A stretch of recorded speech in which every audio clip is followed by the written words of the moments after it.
Lecture में हम सीखने वाले हैं केमिकल रिएक्शंस के बारे में। पहले हम जानेंगे कि केमिकल रिएक्शन होती क्या है, उसका वर्ड इक्वेशन में कैसे लिखते हैं, या फिर रिएक्टेंट क्या है, प्रोडक्ट क्या है, नया जो सब्सटेंस फॉर्म हो रहा है वो सारी चीजें क्या है। तो ये सारी चीजें हम आज के लेक्चर में सीखने वाले हैं। तो पहला क्या है, केमिकल रिएक्शन। केमिकल रिएक्शन हम किसे कहेंगे?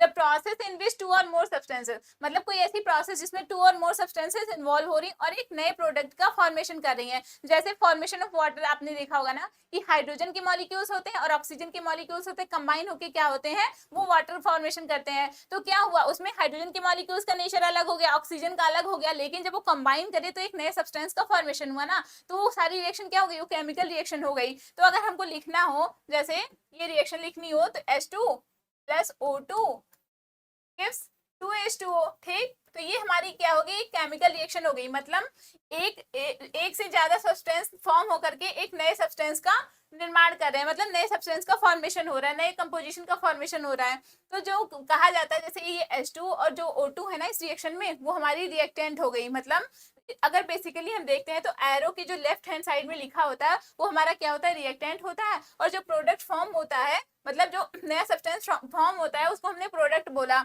और एरो के राइट हैंड साइड में लिखा होता है। तो ये हो गया हमारा एक केमिकल रिएक्शन का जो स्ट्रक्चर होता है, कैसे रिएक्शन लिखी जाती है। पहली बात तो आपको जब केमिकल रिएक्शन लिखनी होती है तो उसमें आपको क्या पता होना चाहिए, जो भी एलिमेंट्स दिए हैं उनके सिंबल्स पता होने चाहिए। जब तक आपको सिंबल्स नहीं क्लियरली पता है तब तक आप कोई भी केमिकल रिएक्शन, वर्ड इक्वेशन तो लिख लेंगे, लेकिन केमिकल रिएक्शन लिखने में आपको बहुत प्रॉब्लम आने वाली है। जैसे मैंने भी बताया ना, जैसे यहाँ पे एक रिएक्शन अभी आएगी, मैं पहले रिएक्शन बता देती हूँ। जैसे मैग्नीशियम प्लस ऑक्सीजन है ना, तो 2MgO, मतलब मैग्नीशियम ऑक्साइड का फॉर्मेशन हो रहा है।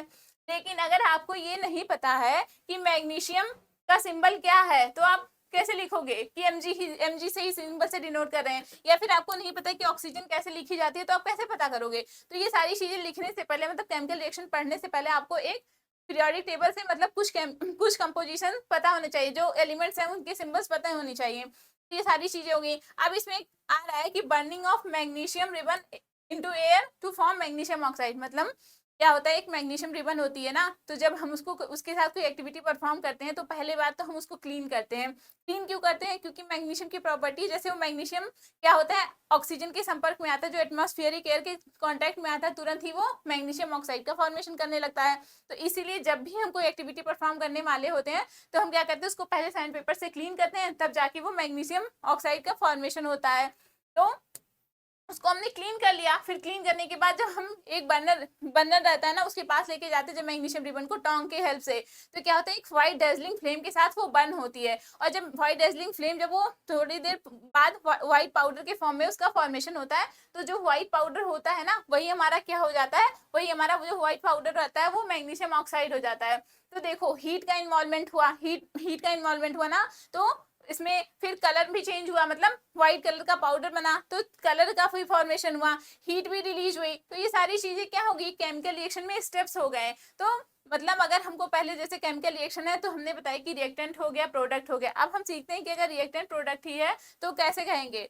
तो a chemical reaction has 2 parts, पहला तो रिएक्टेंट है, दूसरा प्रोडक्ट है। अब मैंने बताया कि एरो के जो लेफ्ट हैंड साइड में है वो रिएक्टेंट हो गया, मतलब जैसे हाइड्रोजन और ऑक्सीजन मतलब मिल करके क्या बना रहे हैं, H2O बना रहे हैं। तो H2 प्लस O2 क्या हो गया, ये हमारा हो गया रिएक्टेंट। और प्रोडक्ट, जो नए फाइनल सब्सटेंस का जो फॉर्मेशन हो रहा है वो हमारा क्या हो गया, प्रोडक्ट हो गया। तो H2O का फॉर्मेशन हुआ तो हमारा क्या हो गया, ये नया प्रोडक्ट हो गया। तो ये दोनों चीजें इन्वॉल्वमेंट हो गई इसमें। अब जैसे वो एक्टिविटी जो मैं बताई ना कि मैग्नीशियम का ऑक्सीजन के साथ रिएक्ट होकर मैग्नीशियम ऑक्साइड बनता है, तो वो एक्टिविटी हम करते कैसे हैं, अगर आप करेंगे लैब में तो क्या होगा, जैसे यहाँ पे लिखा हुआ है ना।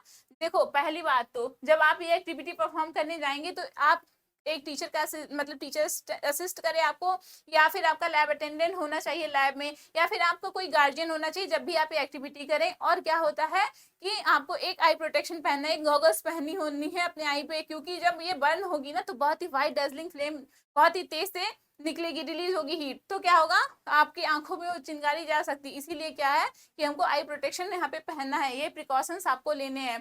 तो इसमें क्या है, the activity needs the teachers assistance and it would be better if student क्या करेंगे, आई प्रोटेक्शन को वेयर करेंगे। फिर है हमारा मैग्नीशियम रिबन को हमने क्या किया, 2 सेंटीमीटर लॉन्ग है ना, उसको पहले हमने सैंड पेपर से क्लीन किया। हमने क्लीन क्यों किया, वो रीजन मैंने बताया। जो मैग्नीशियम है ना उसकी प्रॉपर्टी, जैसे मैग्नीशियम क्या है, जैसे ही ऑक्सीजन के कांटेक्ट में आता है ना तुरंत ही मैग्नीशियम ऑक्साइड का फॉर्मेशन हो जाता है।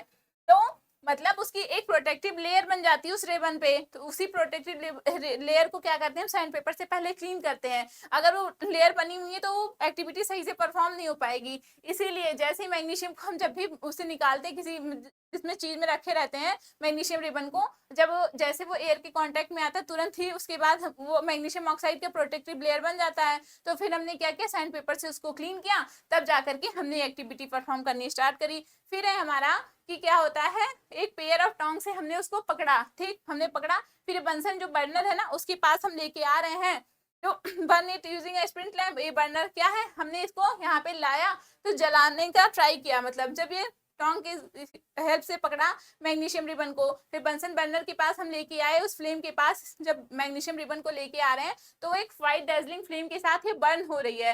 तो इसी व्हाइट डेजलिंग फ्लेम से बचने के लिए हमें अपना आई प्रोटेक्शन पहनना होता है, क्योंकि जैसे आप एक लेवल में खड़े होते हो ना, जैसे थोड़ा ही सेल्फ क्या होता है, थोड़ा ही नीचे होता है, तो बंसन बर्नर आपके जस्ट सामने होता है, आप लेके गए रिबन, लेके गए टोंग के हेल्प से, फिर जैसे वो फ्लेम बंद हुई तो अगर आपने आई प्रोटेक्शन नहीं पहना है तो आपकी आंखों में वो चिंगारी जा सकती है, जिससे आपका आई डैमेज हो सकता है। इसीलिए आई प्रोटेक्शन पहनना बहुत इंपॉर्टेंट होता है। फिर ये से जल गई जो व्हाइट ऐश, ये जो व्हाइट पाउडर का फॉर्मेशन हो रहा है ना, ये व्हाइट पाउडर जो बन के आ रहा है, ये क्या है, यही क्या है, मैग्नीशियम ऑक्साइड है। व्हाइट पाउडर जो बन के आ रहा है ये हमारा मैग्नीशियम ऑक्साइड है, ठीक। तो हमने क्या ऑब्जर्व किया, हमने ये ऑब्जर्व किया कि मैग्नीशियम ऑक्साइड का एक व्हाइट पाउडर बन करके आया। तो हमारा कंक्लूजन क्या निकलता है कि हमने ऑब्जर्व किया कि जो मैग्नीशियम रिबन जब हम बर्न करें तो व्हाइट डेजलिंग फ्लेम के साथ वो बर्न हो रही है, फिर वो क्या हो रही है, व्हाइट पाउडर में भी चेंज हो जा रही है, एक व्हाइट पाउडर में भी चेंज हो जा रही है, और वो पाउडर किसका है, मैग्नीशियम ऑक्साइड का। ये तो मैं पहले ही आपको बता चुकी हूँ। फिर क्या है, it is form due to the reaction between magnesium and oxygen. मैंने आपको रिएक्शन भी लिख के बताई कि जब मैग्नीशियम और ऑक्सीजन रिएक्ट करें तभी मैग्नीशियम ऑक्साइड का फॉर्मेशन हो रहा है। अब इसमें दो क्वेश्चन बहुत इंपॉर्टेंट आपसे पूछे जाते हैं, आपके क्वेश्चन पेपर में भी आते हैं या फिर यूनिट टेस्ट वगैरह होती है, तो आपसे पूछा जाता है कि हम why magnesium ribbon need to be cleaned before burning air. हम जब उसको मतलब क्लीन क्यों करते हैं सैंड पेपर से, जब हमको कोई एक्टिविटी परफॉर्म करनी होती है। मैंने बताया ना, जैसे ही मैग्नीशियम ऑक्साइड मतलब जो मैग्नीशियम की रिबन है, जैसे ही ऑक्सीजन के कांटेक्ट में आती है वो मैग्नीशियम ऑक्साइड के प्रोटेक्टिव लेयर उस पर एक फॉर्म हो जाती है। उससे क्या होता है कि जब तक हम सैंड पेपर से क्लीन करते हैं तब जाकर के जब हम रिएक्टिविटी करेंगे ना, तब जाके वो व्हाइट डेजलिंग फ्लेम निकलेगी। तो यही रीजन है कि हमने उसको प्रिवेंट करने के लिए, मतलब वो एयर के कांटेक्ट में ना जाए, इसीलिए हम क्या करते हैं, उसको क्लीन करते हैं वो एक्टिविटी परफॉर्म करने से पहले। दूसरा क्वेश्चन है कि why it is recommended to keep magnesium ribbon as far as possible from eyes. मैंने बताया ना, बहुत ही तेज व्हाइट डेजलिंग फ्लेम निकलती है ना, बहुत ही तेजी से वो जलता है, चिंगारी टाइप, जैसे फुलझड़ी आप नहीं जलाते हो तो वैसे ही एकदम चिंगारी निकलती है, वही मैग्नीशियम रिबन के जैसे निकलती है उसमें भी। तो क्या करता है, आई प्रोटेक्शन पहनना होता है जिससे आपके आई डैमेज ना हो। तो ये सारी चीजें हैं, केमिकल रिएक्शन हो गया, मैंने उसका बता दिया कि क्या चीजें उसमें इन्वॉल्व हुई, और जो एक्टिविटी आपके उसमें पूछी जाती है मैंने करके दिखा दिया। तो आज के लेक्चर में इतना ही। Thank you so much.